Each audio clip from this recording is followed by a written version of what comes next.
The silence of the house used to be a comfort, a thick, expensive blanket woven from years of shared laughter and whispered secrets. Now it's a living thing coiling in the hallways listening. I stand at the bottom of the grand staircase, the marble cold beneath my bare feet, even through the plush runner. It's too early for the sun to have any real warmth, but a pale, watery light filters through the cathedral window on the landing, painting stripes across the gallery wall. Our wedding photos hang there, frozen smiles in silver frames. His arm around my waist, my head on his shoulder. Lies. All of it. A sound drifts down. A giggle. Light, airy, and utterly out of place. It's not my giggle. Mine has been trapped in my throat for months, a stone I can't swallow. This one is carefree, almost triumphant. It echoes from the master bedroom. Our bedroom. Or what used to be. My heart doesn't pound. It clenches, a fist of ice in my chest. I've known, of course. Known for weeks. In that abstract, soul-crushing way you know a storm is coming even when the sky is still deceptively blue. But knowing and hearing are two different beasts. Hearing it in my home, in the sanctuary we built, it's like acid poured into an open wound. I start to climb.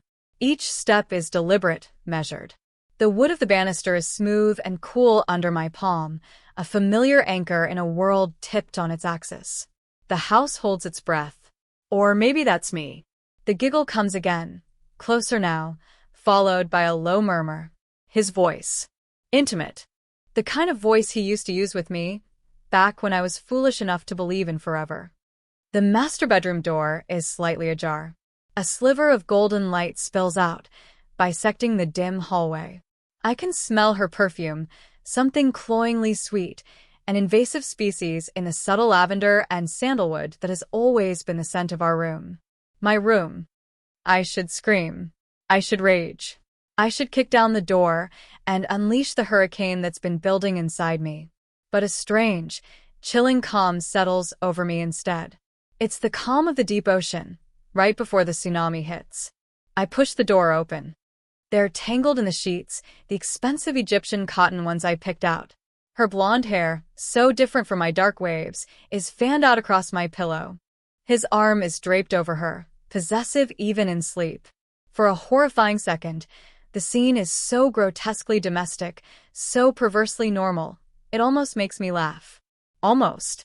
He shifts, murmurs something, and then his eyes flutter open. They meet mine. His face. It's a canvas of shock, then a flicker of something that might be fear, quickly papered over with annoyance. As if I'm the intruder. As if I'm the one who has shattered every vow, every promise, every shared dream. Her eyes open too, sleepy and sated, then widen with a theatrical gasp when she sees me. She clutches the sheet to her chest, a parody of modesty. The air crackles. No one speaks. The silence stretches, taut and terrible. This is it.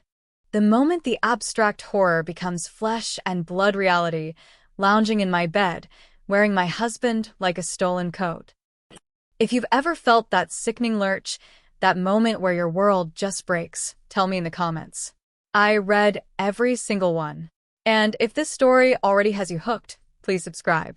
It means more than you know, helping these stories find their way. Our life, before the cracks started to show, was comfortable. That's the word. Comfortable in a way that can either mean deeply contented or dangerously complacent. I chose to believe it was the former. We had the house, a sprawling testament to Michael's success in finance, nestled in a neighborhood where the trees were older than most countries, and the silence was broken only by the distant hum of lawnmowers or the polite chime of an ice cream truck in summer. It was the kind of house I'd dreamed of as a girl, not for its size, but for what it represented: stability, family, a haven. We'd spent years making it ours, choosing paint swatches, arguing good-naturedly over furniture, planting roses in the garden that I now suspect were watered with crocodile tears. Michael was charming. Everyone said so. He had a way of making you feel like you were the only person in the room, a smile that could disarm a firing squad. In the early years, that charm was focused solely on me. He'd leave little notes, surprise me with flowers for no reason, whisper plans for our future as we lay tangled in those very same sheets now defiled. I was his confidant, his partner, his biggest cheerleader. He was, I thought, mine. We wanted a family, a couple of kids to fill the echoing rooms with laughter, to leave sticky fingerprints on the gleaming surfaces. It just hadn't happened yet. And the yet had stretched into years, a quiet ache that we rarely discussed, but that lay beneath the surface of our otherwise picture-perfect life. I remember the exact moment the first hairline fracture appeared. It was a Tuesday. I'd made his favorite, osso buco, a dish that took hours, a labor of love. He was late. Not unusual, his job was demanding. But when he finally walked in, well past midnight, he smelled different. Not of the city, or his office, but of that same cloyingly sweet perfume I now recognized. He brushed off my concern with a tired excuse about a client meeting running late at a new restaurant. He didn't meet my eyes. He didn't touch the osso buco. That night, for the first time, a sliver of ice lodged itself in my heart. The chill of it was a premonition. The disruption, when it came, wasn't a sudden explosion but a slow, seeping poison. It began with the late nights becoming more frequent, the excuses flimsier. Networking event, he'd say, or stuck on a conference call with Hong Kong. His phone, once casually left on the nightstand, was now perpetually in his pocket or face down. Texts would light it up at odd hours, and he'd snatch it away with a mumbled work. The shared glances, the inside jokes, the easy intimacy that had been the bedrock of our marriage, began to evaporate. It was like watching a vibrant painting fade in slow motion, the colors dulling, the details blurring, until only a faint, melancholic outline remained. I tried to talk to him, of course. Tentatively at first, then with more urgency. Is everything okay, Michael? You seem distant. He'd feign surprise, or worse, annoyance. Don't be paranoid, Sarah. I'm just stressed. Work is insane gaslighting. I'd later learn the term for it. Making me doubt my own sanity, my own perceptions. He'd turn it around, making me feel needy, insecure. Can a guy be busy without his wife accusing him of something? Accusing? I hadn't accused him of anything, not yet. I was just asking. But his defensiveness was a blaring alarm bell I could no longer ignore. The real inciting incident, the one that tore the veil from my eyes completely, happened on our anniversary. Our 15th. I'd booked a table at the little Italian place where he'd proposed, hoping to recapture some of the lost magic. I bought a new dress, a deep sapphire blue that he used to love. I waited, and waited. The restaurant was buzzing, full of happy couples, their laughter like tiny daggers. He never showed. He didn't even call. I came home around 11, the uneaten anniversary dinner a cold weight in my stomach, the sapphire dress feeling like a costume for a fool. His car was in the driveway. I found him asleep on the sofa in the den, his phone lying on his chest, screen still illuminated. And there it was. A message. Not from Hong Kong, from someone named Crystal with a string of heart emojis. Last night was amazing. Can't wait to see you again, my love, my love. Not his wife. His Crystal. The world tilted. The air rushed out of my lungs. I sank to my knees, the plush carpet doing nothing to cushion the blow. It wasn't just a suspicion anymore. It was a fact, stark and brutal, glowing on a tiny screen. The man I had loved, the life I had built, it was all a lie. The poison had finally reached my heart. My first attempts to adapt, if you can call blind panic and gut-wrenching sorrow adapting, were a clumsy, desperate dance. I confronted him the next morning. The anniversary that wasn't. He woke up, stretched, saw me standing there, phone in my hand, his phone, her message still burning on the screen. He didn't even have the decency to look ashamed. Irritated, yes. Cornered, maybe.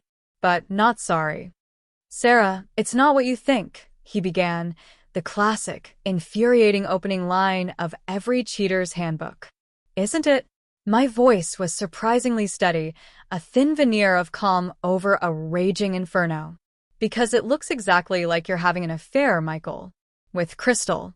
Who thinks last night was amazing? Was it Michael? Was your night with her amazing while I waited for you at the restaurant where you asked me to marry you? He ran a hand through his hair, a gesture I once found endearing, now just a sign of his casual disregard. Look, things have been complicated. Complicated? I laughed, a harsh, ugly sound. No, Michael. Complicated is choosing between two shades of paint for the guest room. This is betrayal. This is you destroying 15 years of marriage. The arguments that followed were exhausting, circular.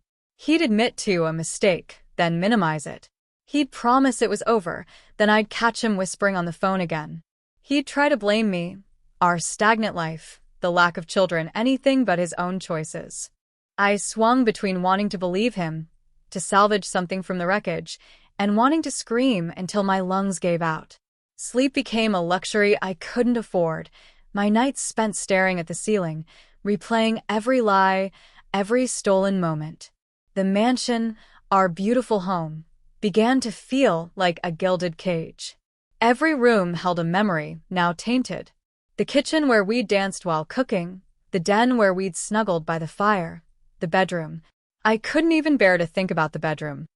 I started to withdraw, building walls around myself. I tried to confide in a few friends, but their advice was a confusing mix of fight for your man and kick him to the curb. No one truly understood the depth of the betrayal, the way it hollowed you out from the inside. I felt incredibly alone.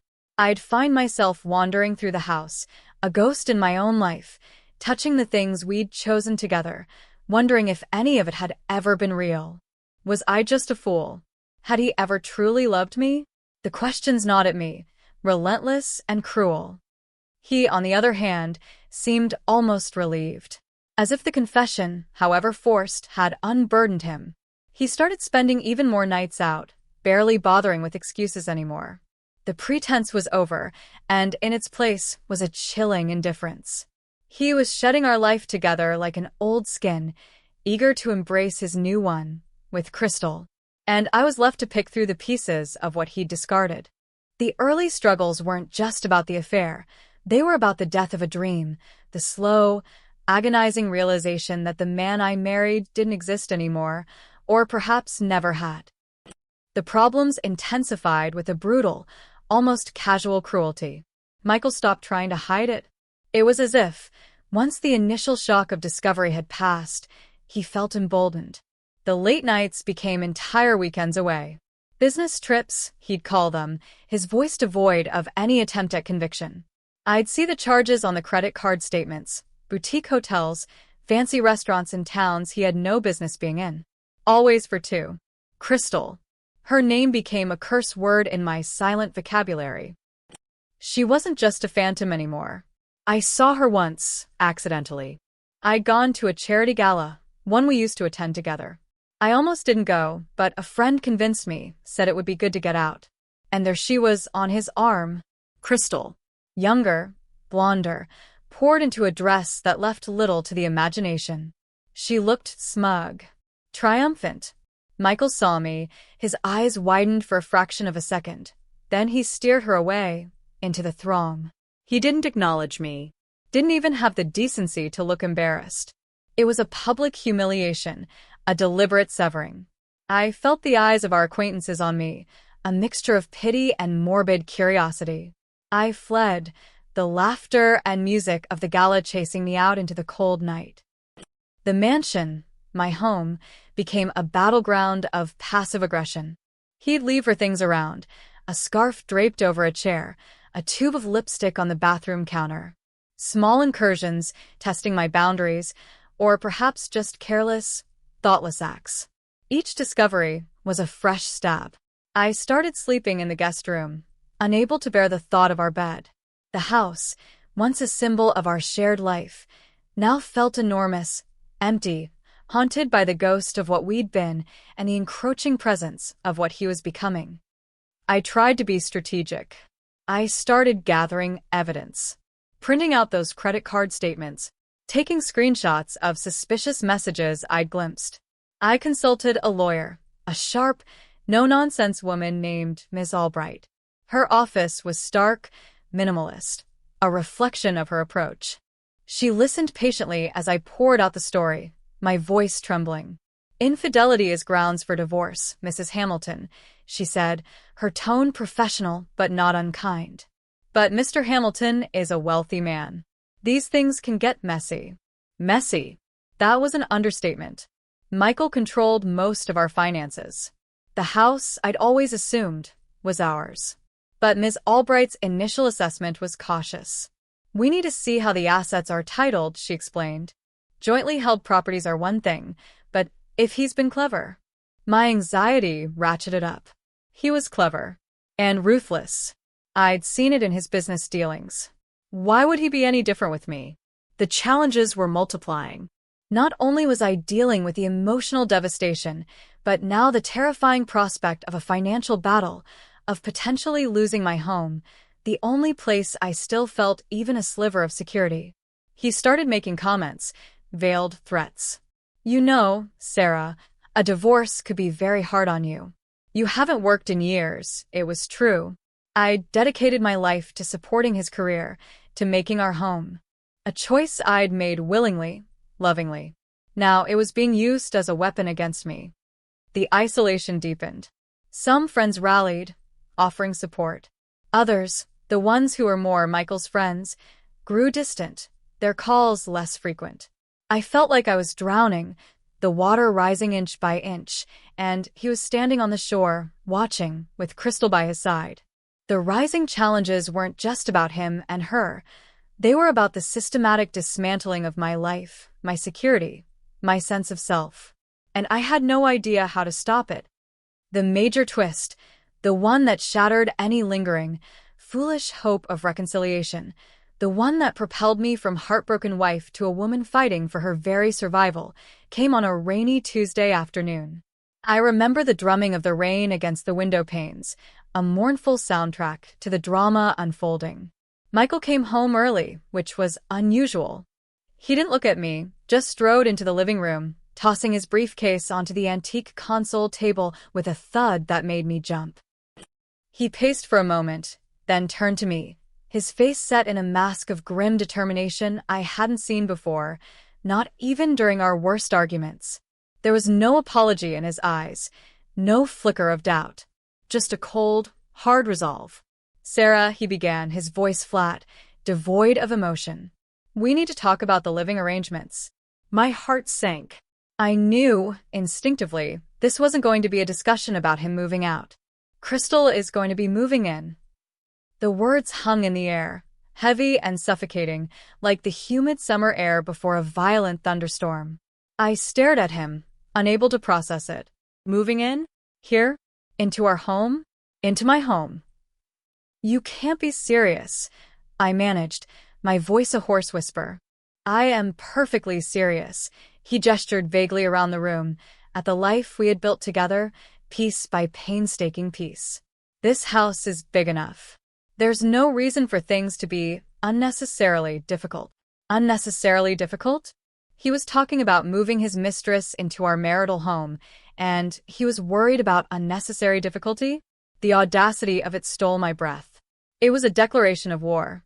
A final, brutal insult. "Michael," I said, my voice shaking but rising in volume. "This is our home. Mine and yours. Not yours and hers." He sighed, that infuriating, dismissive sigh he'd perfected. "Sarah, let's be practical. I'm not leaving. She makes me happy. We haven't been happy for a long time, have we?" His attempt to rewrite history, to lay the blame at my feet, was galling. But it was the cold, practical way he spoke of dismantling our life, of installing his lover in my place, that finally broke something within me. The part that had clung to hope, the part that had still, somewhere deep down, loved the man he used to be. That part died in that moment. A chilling clarity descended. This wasn't about saving our marriage anymore.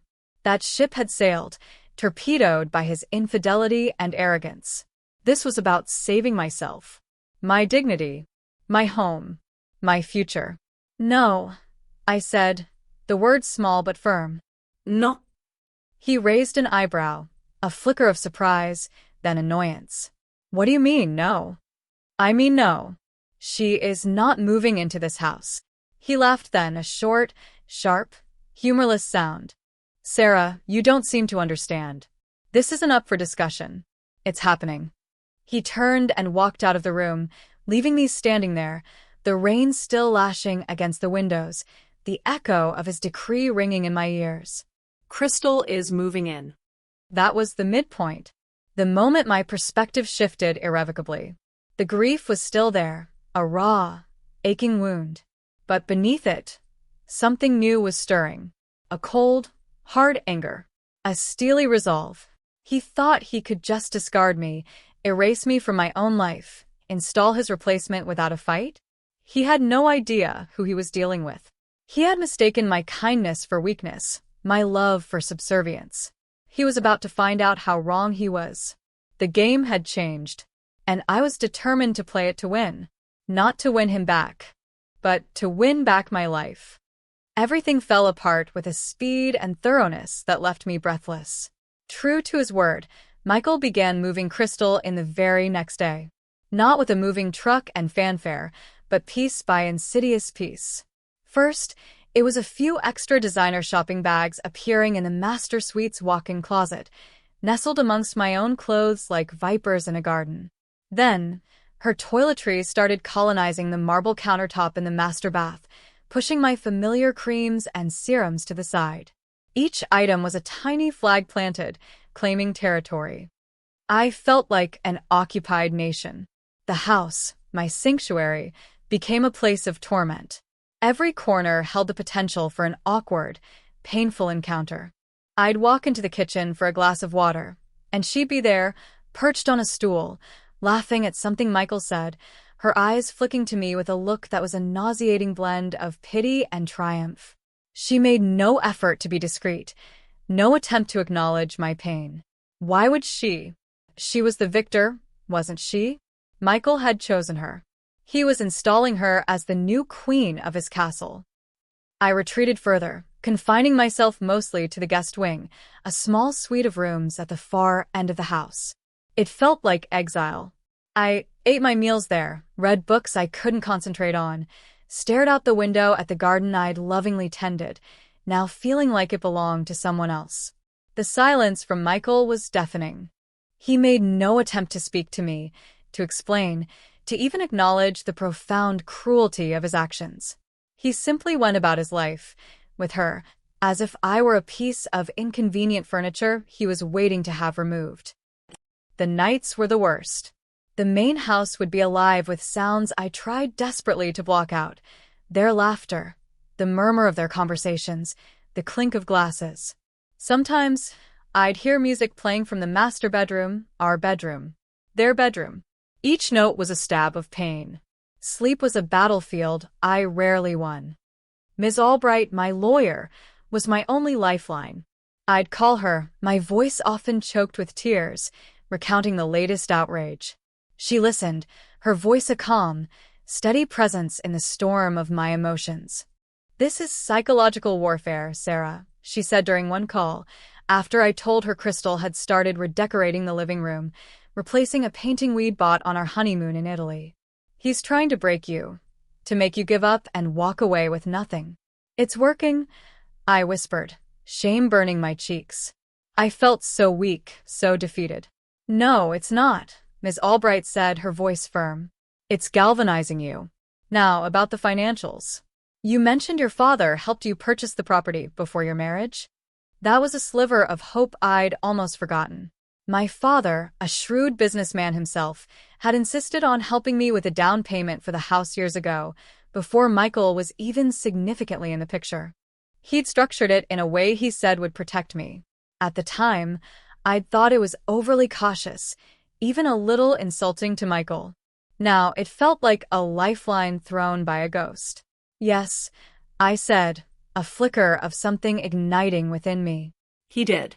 He had his lawyers draw up all the paperwork. "I need to see that paperwork, Sarah. All of it. As soon as possible."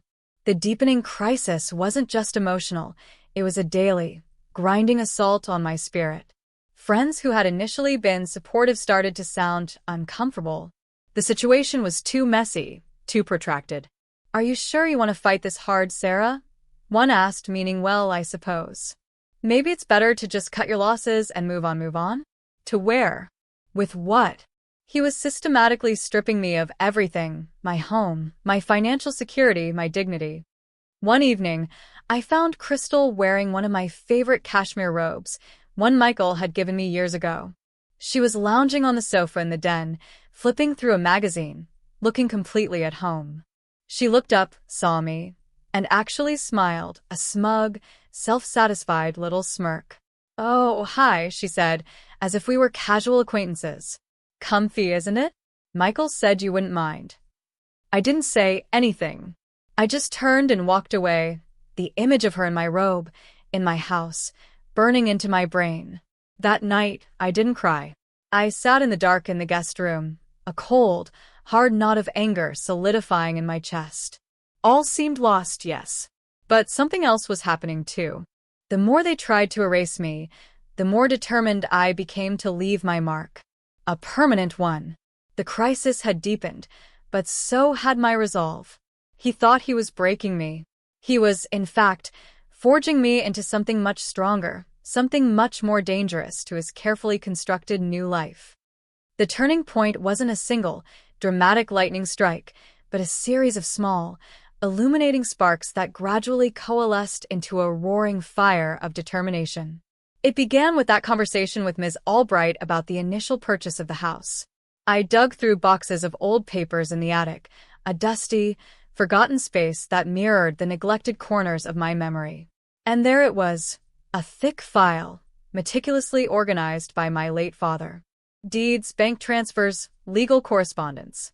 My name, Sarah Emily Carter, my maiden name, was prominent on almost every document relating to the initial acquisition and the structure of the trust that held the property. Michael's name appeared much later, only on documents related to subsequent renovations, financed by joint accounts, yes, but the foundational ownership, it seemed overwhelmingly mine. I took the file to Ms. Albright. She spent a week poring over it, her brow furrowed in concentration. When I met her again, there was a new glint in her eye, something I hadn't seen before. It looked like confidence. "Sarah," she said, tapping a perfectly manicured finger on a highlighted clause within a trust document. "Your father was a very, very smart man." She explained it in terms I could understand. The house, our magnificent, contested mansion, was held in an irrevocable trust established by my father for my sole benefit before my marriage to Michael. While Michael had contributed to its upkeep and improvements over the years, and marital funds had certainly been commingled in its maintenance, the core ownership, the very land and bricks and mortar, was unequivocally, legally mine. Shielded. Protected. His name was on the utility bills, on the renovation contracts, yes. But not where it truly mattered. Not on the deed in the way he thought, in the way he'd so arrogantly assumed. He can claim a share of the marital appreciation, the increase in value due to joint efforts, Ms. Albright continued. But the asset itself? It's yours. He can't force a sale. He certainly can't just live here with his girlfriend if you decide you don't want him to. A wave of dizziness washed over me. Hope. So potent it was almost painful. "So, what does this mean?" I asked, my voice barely a whisper. Ms. Albright smiled. A thin, sharp, deeply satisfying smile. "It means, Sarah, that we have leverage. Significant leverage. It means Mr. Hamilton has been operating under a rather profound misapprehension." That knowledge was the first spark. It didn't magically erase the pain, but it changed the landscape of the battle. I wasn't just a victim anymore. I was a landowner. A rightful owner being trespassed against. My demeanor began to shift. The crushing despair didn't vanish, but it was now overlaid with a layer of cold, calculating anger. I stopped crying as much. I started observing, watching Michael and Crystal, not with the eyes of a wounded wife, but with the detached focus of a strategist. I noted their routines, their arrogance, their utter conviction that they had already won. They were so comfortable, so secure in their stolen paradise. They had no idea the ground beneath their feet was about to give way. I continued to gather evidence of his profligate spending with Crystal, the trips, the gifts, all funded from what he considered his money, much of which was, in fact, tied to marital assets or assets he was now trying to shield. Ms. Albright guided me, telling me exactly what documents to look for, what information would be most useful. I became a silent detective in my own home, copying bank statements late at night, photographing receipts he carelessly left lying around. Each piece of paper was another stone in the foundation of my counterattack. The final piece of the puzzle, the one that cemented my new determination, came during a rare, accidental overhear. I was in the guest wing, the door slightly ajar, and Michael was on the phone in the hallway, his voice loud and boastful. He was talking to, I presumed, one of his cronies. "Yeah, Sarah's still rattling around here somewhere," he said, a cruel amusement in his tone. "Bless her heart. She thinks she's going to put up a fight. But the house is as good as mine. Always has been. She'll be lucky to walk away with her clothes. Crystal's already picked out new curtains for the master. Gold ones. Very her." He laughed. The sound was like a physical blow, but instead of crumbling, I felt a surge of icy rage. Bless her heart. He was about to find out just how much fight this heartbroken woman had left in her. He and Crystal were planning their future in my house, with my assets, over my metaphorical dead body. That was the turning point. The decision was made. Not just to fight, but to obliterate his smug assumptions. To reclaim not just my house, but my power. The plan began to form, precise and devastating, with Ms. Albright as its architect. The storm was coming, and Michael and Crystal, basking in their ill-gotten sunshine, had no idea they were directly in its path. The morning of the eviction dawned crisp and clear, the kind of autumn day that usually filled me with a sense of peaceful melancholy. Today, however, there was a different kind of electricity in the air, a hum of anticipation that was almost palpable. I had barely slept, not from anxiety, but from a strange, coiled readiness. I dressed carefully, not in anything flashy, but in clothes that made me feel strong, grounded. Dark trousers, a silk blouse, sensible heels. Armor for the battle to come. Ms. Albright was scheduled to arrive at 9 a.m. sharp, along with a uniformed officer, a civil standby, she'd called it, just to ensure things remained orderly. Michael and Crystal were, as usual, late risers. Their mornings typically began around 10, with coffee brought to them in bed by a disgruntled housekeeper who was loyal to me, but trapped by her employment.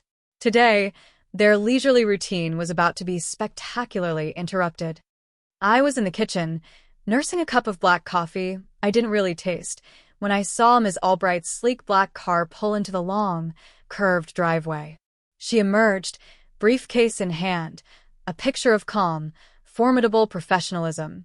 The officer, a stern-looking man whose presence alone radiated authority, followed. My heart gave a single, hard thump. This was it. No turning back. I met them at the door. Ms. Albright gave me a brief, reassuring nod. "Ready, Sarah?" I nodded back, a silent affirmation. Words seemed inadequate. We proceeded, a small, determined procession, towards the master suite. The house was quiet, still holding its breath, as it had been that first morning I'd heard Crystal's giggle. How long ago that seemed now. A lifetime. Ms. Albright knocked firmly on the master bedroom door. Once. Twice. A muffled groan from within. Then Michael's voice, thick with sleep and irritation. "What is it?" "Maria, if that's you with the coffee, I told you. Not before 10. "Mr. Hamilton," Ms. Albright called out, her voice clear and carrying. "This is Eleanor Albright, Mrs. Hamilton's attorney. We need to speak with you. Please open the door." Silence. Then a rustling sound. Footsteps. The door opened a crack, and Michael peered out, his hair disheveled, a scowl on his face. He was wearing silk pajamas, a gift from me, ironically. His eyes, bleary at first, widened in genuine shock when he saw not just Ms. Albright, but the uniformed officer standing beside her. "What the hell is this?" he demanded, his voice rising.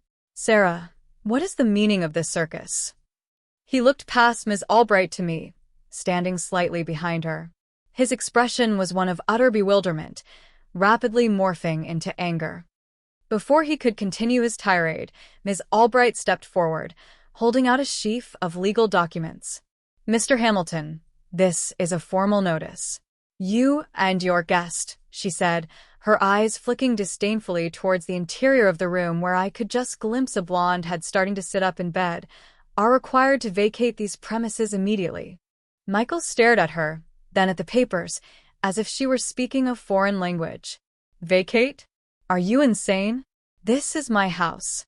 "Actually, Mr. Hamilton," Ms. Albright said, her voice dropping to a cool, level tone that brooked no argument, "it is not.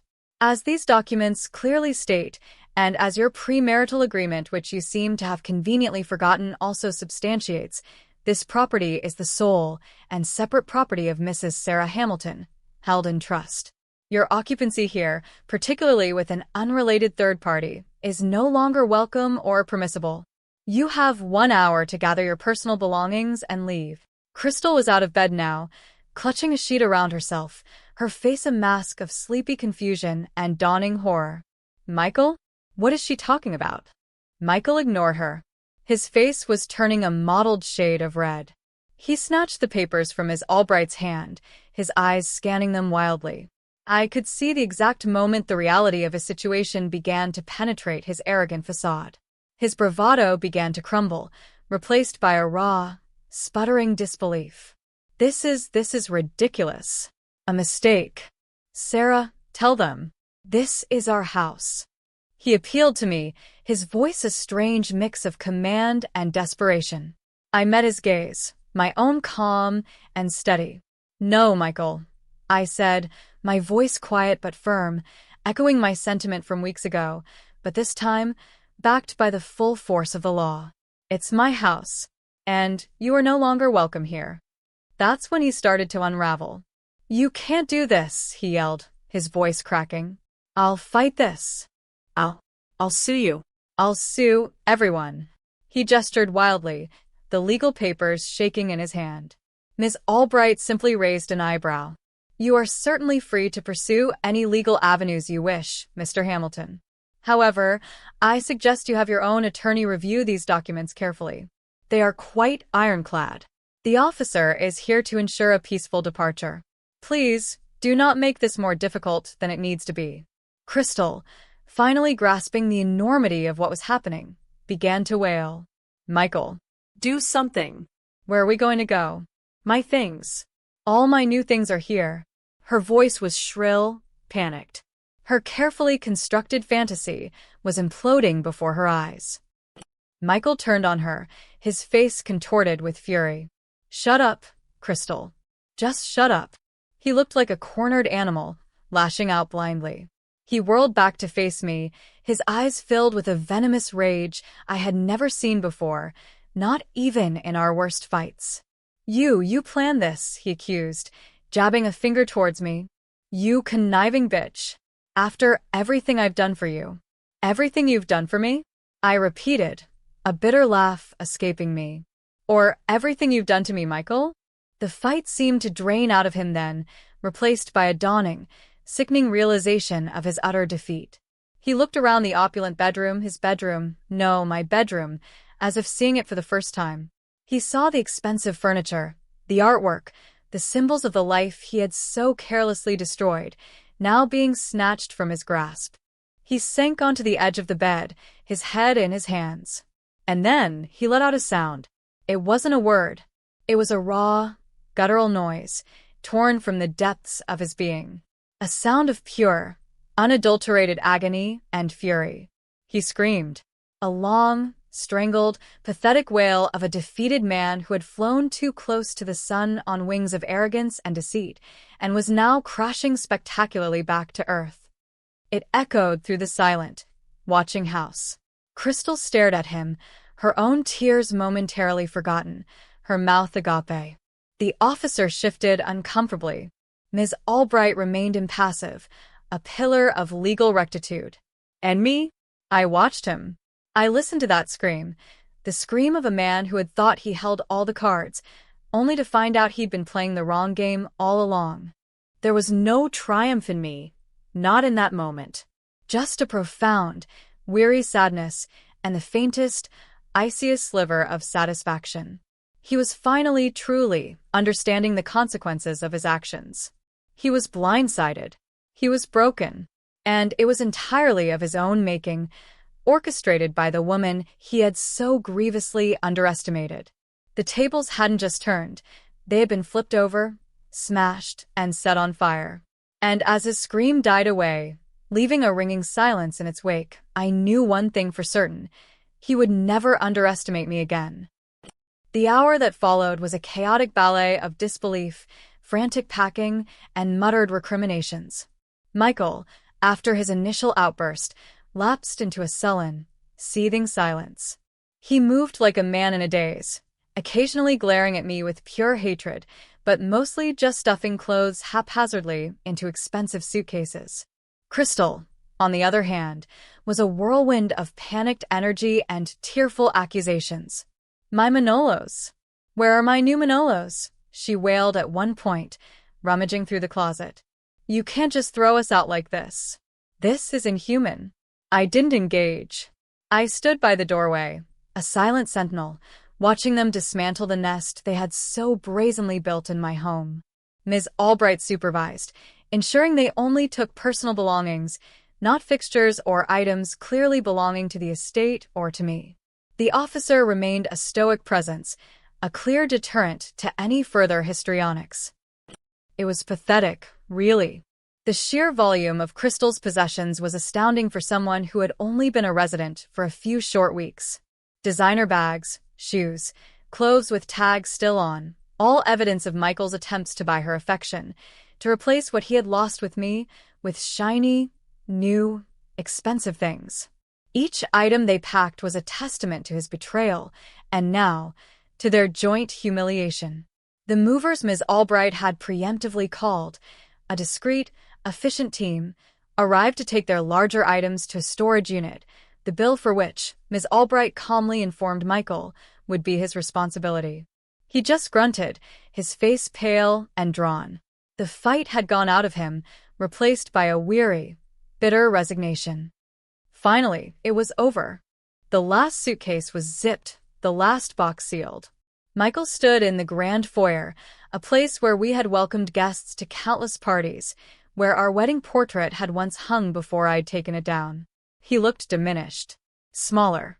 The arrogant tycoon was gone, replaced by a tired, defeated man clutching a designer overnight bag.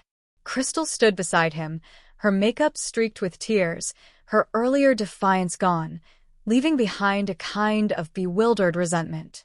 She wouldn't meet my eye. He looked at me one last time. There was no apology in his gaze, no remorse. Just a cold, lingering anger. "You'll regret this, Sarah," he said, his voice low and gravelly.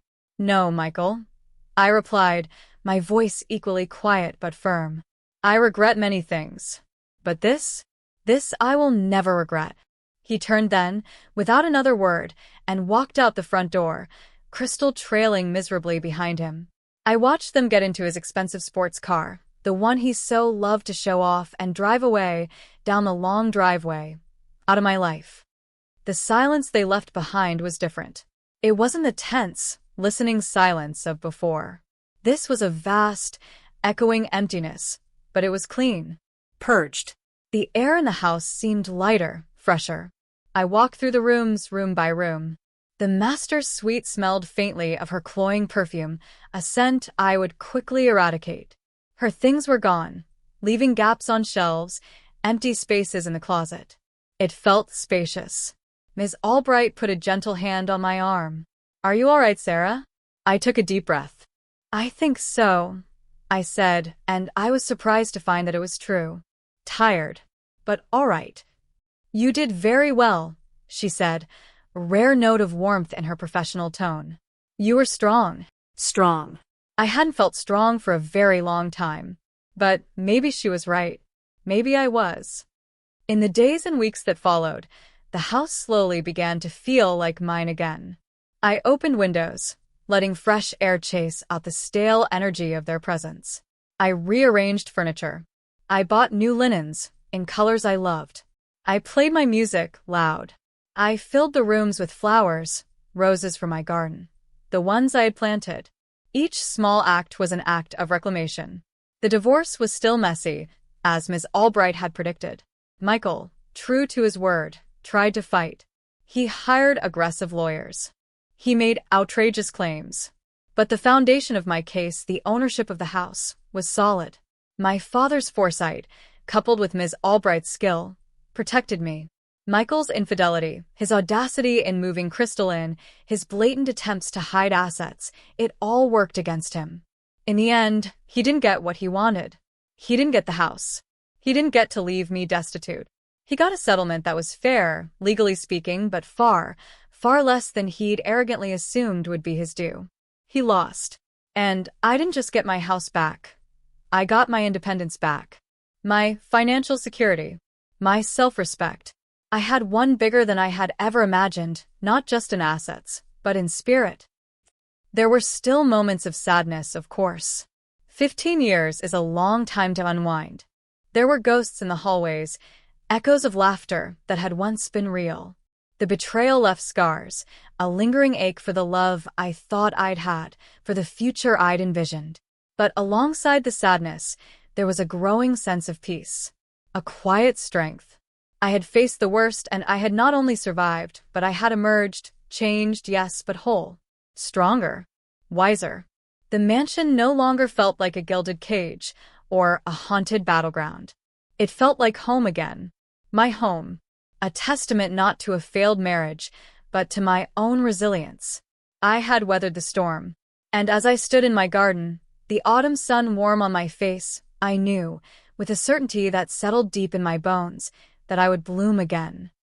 If this story resonated with you, if you've ever had to find strength you didn't know you possessed, I'd love to hear your version in the comments. Drop a comment with where you're listening from and what time it is, and please, if you haven't already, subscribing helps bring more of these stories to life. Thank you for being here with me.